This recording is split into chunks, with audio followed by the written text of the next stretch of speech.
Printemps 1902. Varsovie. Maria Demke est enceinte. Elle a déjà 3 filles, Anna, Fruzia et Karolka. La plus jeune a 14 ans. Après la naissance de Karolka, le ventre de Maria n'a plus voulu s'arrondir. Jusqu'à tout récemment, quand, à 41 ans, Maria a découvert qu'une nouvelle vie était venue se blottir en elle. Au début, comme c'est l'hiver, Maria porte une ample pelisse qui lui permet de cacher sa condition. Elle est gênée par ce ventre qui grossit, ses seins qui prennent de l'expansion. Mais sa grossesse n'est pas l'unique responsable de sa honte. Environ 1 mois avant que Maria ne découvre son état, Anna, son aînée, lui a annoncé qu'elle attendait un enfant. Sa grande fille, qui n'est même pas fiancée, qui ne veut rien dire de l'identité du père, qui n'a aucune intention de se marier, qui semble parfaitement heureuse de ce qui lui arrive. Quand Maria se rend compte qu'elle aussi est enceinte, elle a l'impression que le ciel vient de lui tomber sur la tête pour la 2e fois. « Qu'ai-je fait pour mériter ces 2 malheurs l'un après l'autre ?» demande-t-elle à un Dieu qui lui paraît avoir soudain un étrange sens de l'humour. Peu à peu, toutefois, elle se laisse aller à cette dernière grossesse, apprécie sa fécondité retrouvée et est même ravie de cette nouvelle chance qu'on lui offre de donner à son époux le fils dont il a toujours rêvé. Elle finit par considérer ce nouvel enfant comme un cadeau du ciel et tous les jours s'excuse auprès de Dieu des remontrances qu'elle lui a faites. Un matin d'avril, quand son ventre lui semble déjà beaucoup trop lourd, Maria se réveille plus tôt que son mari. Sans faire de bruit, elle se glisse hors des draps et va préparer le petit déjeuner pour toute la famille. Un premier rayon de soleil s'infiltre timidement dans la maison par la fenêtre de la cuisine. Fruzia, la plus matinale des filles Demke, vient rejoindre sa mère. Elle lui donne un coup de main, va chercher l'eau au puits, met la table.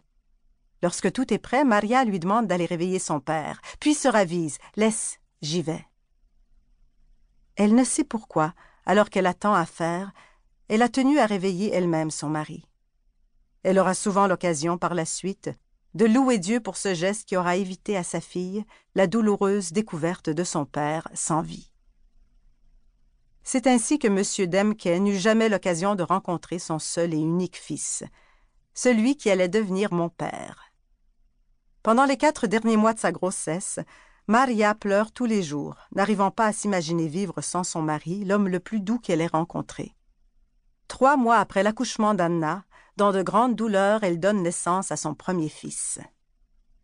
Quand on lui met sur le ventre son nouveau-né en disant « Félicitations, Maria, c'est un garçon », elle éclate en sanglots. Ce bonheur qu'elle ne peut partager avec son mari lui arrache le cœur, et elle continue de pleurer, en allaitant, en lavant son bébé, en préparant la cuisine, en faisant le ménage, jusqu'à se vider de tout ce qui lui reste de vie, et à mourir de chagrin 4 mois après la naissance de son fils, le très mignon petit Émile. C'est Anna, l'aînée des filles Demke, qui prend le bébé chez elle après la mort de Maria, et qui le met à son sein gauche, en même temps qu'elle installe au droit Stach, son petit bâtard. L'enfance d'Émile se passe ainsi, entre Anna, sa sœur mère, et Stach, son frère neveu. Pas de père, ni de passage, ni régulier dans cette vie tout à fait banale, avec sa pauvreté quotidienne qui est le lot de beaucoup de gens de la campagne venus à Varsovie chercher la richesse. Anna, ronde et enveloppante, fait tout ce qu'elle peut pour que ses petits hommes ne manquent de rien. Au début, quand elle doit s'occuper des 2 bébés toute la journée, ses sœurs, qui travaillent dans une usine, lui donnent un peu d'argent pour vivre. Ensuite, M. Litinski, un veuf qui habite à quelques maisons de chez elle et qui semble trouver très sympathique cette voisine célibataire, lui parle d'un ami responsable de la distribution des journaux dans les tramways. « M. Wolski est toujours à la recherche de nouveaux employés. Ce n'est pas un emploi idéal pour une femme comme vous, mais au moins ça vous permettrait d'habiller vos garçons pour l'hiver. » L'idée plaît à Anna, qui s'imagine déjà sillonnant toute la journée Varsovie, rencontrant plein de gens. Quand il voit entrer dans son bureau cette femme forte et souriante, M. Wolski n'hésite pas une seconde.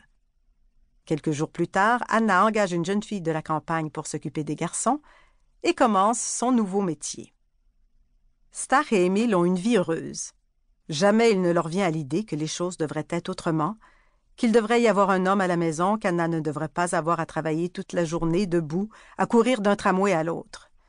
Ils mangent quand ils ont faim, n'ont pas froid l'hiver, et quand ils sont tristes, peuvent toujours se blottir entre les 2 gros seins d'Anna, car là, ils se savent à l'abri de tout. jusqu'à ce jour où leur vie est chamboulée. Anna a un grave accident.